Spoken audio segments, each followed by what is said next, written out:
All right, here we go again, and I got another video of good news. There's two good news.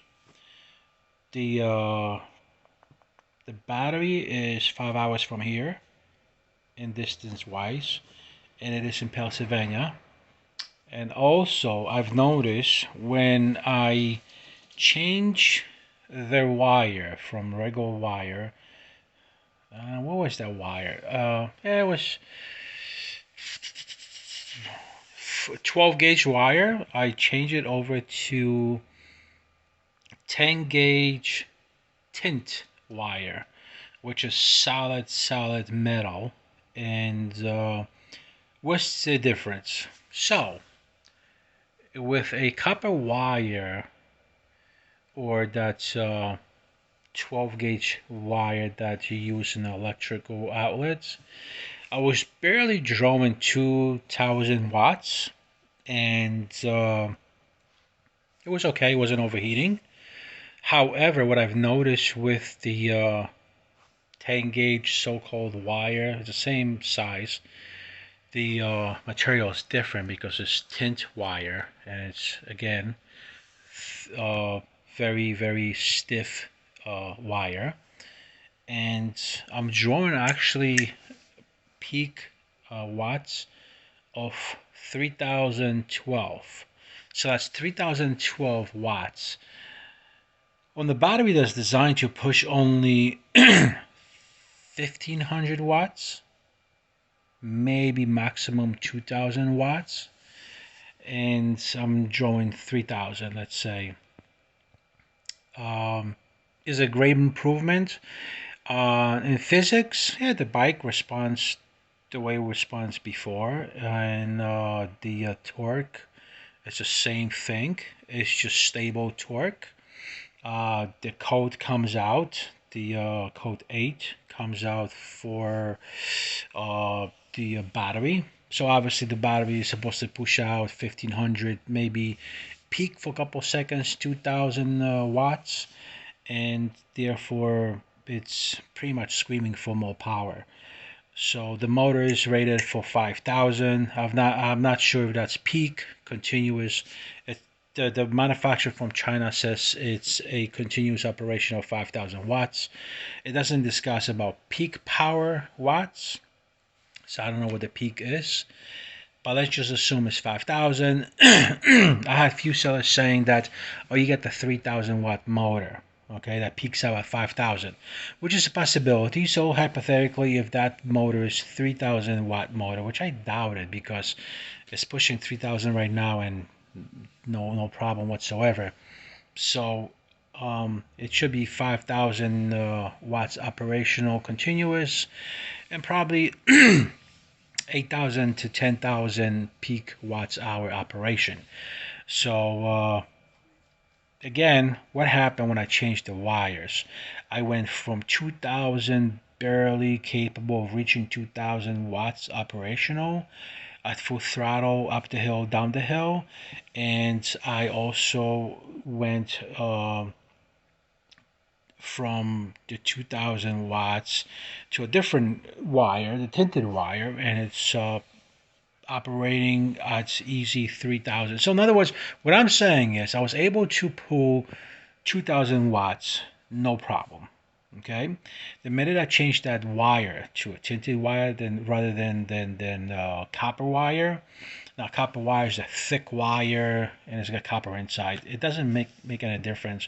It was copper wire inside. It wasn't thick. It was thin, and because it wasn't a 4 gauge, it was 10 gauge. So I kept it at 2000, and that's all. It's not like I had control over whether I want to operate at 3000 or 2000 or 10,000 or 5,000. The motor picked on its own, and the computer, the display, it just showed me the information. So when I rode with that first wire of 10 gauge regular wire, it just showed me 2000. It's drawing 2000 watts from the motor when I accelerate, when I stay on it. Now when I change it to a tint wire, it shows me drawing 3000 watt power.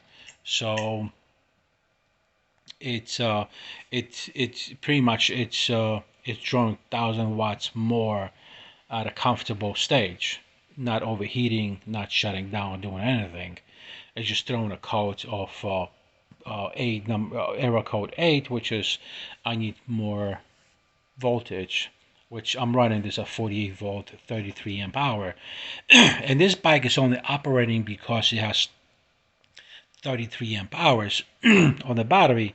If it only had 13, it probably would just bug out really bad, which I had originally at 13 amp hours, and let's just say it wasn't great.